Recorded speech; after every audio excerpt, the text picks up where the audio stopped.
Hi friends, అందరికీ జై భీమ్. నిన్న చాలా మంది కామెంట్ చేసిండ్రు. చాలా మంది హిందుత్వం కోసం పోరాడుతున్నాం అనేటువంటి వ్యక్తులంతా కూడా వీడియోని సగానికి కట్ చేసి చాలా బాగా ట్రోల్ చేస్తూ ఉన్నారు, నన్ను తిట్టిపిస్తూ ఉన్నారు. I don't care. నా ఫస్ట్ వీడియో పూర్తిగా చూసిన ప్రతి ఒక్క బాడకకు తెలుసు. నేను ముందే చెప్పిన, ఫస్ట్ టైం అన్ పార్లమెంట్ లాంగ్వేజ్ మాట్లాడుతున్నా, నా మీద కేసు పెట్టుకోమని చెప్పేసి బంజారా హిల్స్లో నా మీద కేసు పెట్టు. It doesn't matter. ఇలా కొత్త ఏం కాదు, 19 సంవత్సరాల చాలా కేసులలో నేను పోయినా.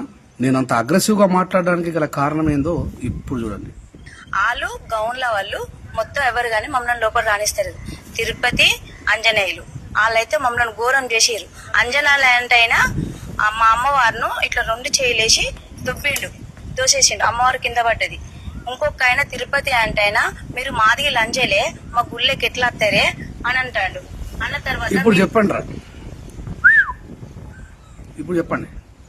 విన్నారా ఏమన్నారట? తిరుపతి ఆంజనేయులు వాళ్ళు ఇడిసబెట్టరు కావచ్చు బిడ్డ, నేను ఇడిసబెట్టి హైకోర్టులో కేసేస్తా కొడక మీ మీద. ఈ వీడియో ఇవ్వడం చాలరా నాకు. నేను ఏమన్నారా?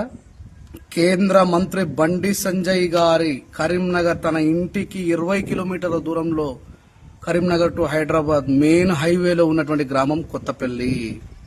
మేము హిందూ దేశంగా దీన్ని చేస్తామని మాట్లాడుతున్న వాళ్ళకి నేనేమన్నా, అయ్యా మన కేంద్ర మంత్రి మన తెలంగాణలో ఉన్నటువంటి మన బండి సంజయ్ అన్న గారి ఇలాకాలో మాదిగా లంచాల గుడి మీదకెళ్ళే దిగుండ్రి అని మాట్లాడితే ఇది తప్పురా. మన జాతి బిడ్డలు, మన హిందూ మతానికి సంబంధించిన వాళ్ళు. అరే చర్చిలకు పోతేనేమో అట్లా బాధ, చర్చిలకు పోవడానికి గల కారణం మనమైన సంగతి మీరు ఎప్పుడు తెలుసుకుంటారా?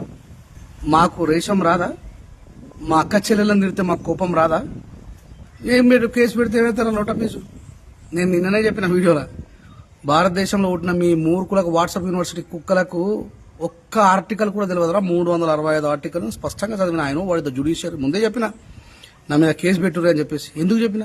నా అక్కని, నా చెల్లెలని వాళ్ళు ఎంతో కష్టపడి, ఎంతో నిష్టగా ఉపవాసంతో నుండి బోనం చేసుకుని గుళ్ళకి పోతే మాదిగలంజలారా గుళ్ళకి రాకుండ్రి మీరు అంటే, మీరు హిందువులు అని మాట్లాడుతున్న డూప్లికేట్ హిందూ నా కొడుకులకు సిగ్గు వచ్చిందో లేదో కానీ నేను కూడా అదే దాంట్లో పుట్టినా కాబట్టి నాకు రేషం వచ్చి మాట్లాడినారా?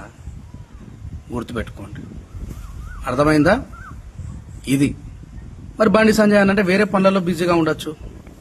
3 రోజుల తర్వాత, ఇన్సిడెంట్ జరిగిన 3 days తర్వాత నేను వీడియో మాట్లాడింది. ఊర కుక్కల్లారా, మరి 3 రోజులలో అన్నకు తెలియకుండా ఉంటుందారా? కరీంనగర్ సొంత ఏరియాలా? సరే అన్న అంటే బిజీగా ఉన్నాడు కావచ్చు. అన్న అనుచరులు పోయి మళ్ళీ మామాల మధువులను పంపించారు. వాళ్ళు ఉచ్చాగలు, వాళ్ళు పోయి ఉల్టా నా మీద కేసు పెట్టమని చెప్పి అంటున్నారు. ఏమైతారా ఇప్పుడు? పెడతారా? రే హైకోర్టులో పెడతా, గుర్తుపెట్టుకో. నా మీద కేసు పెట్టుమని చెప్పేసి, సుమోటో కేసు పెట్టాలని చెప్పేసి మాట్లాడినావు కదా. మీ ఇద్దరి గౌడ్స్ మీద హైకోర్టులో కేసు వేసి ఈ ఎవిడెన్స్ పెట్టి చూపిస్తా.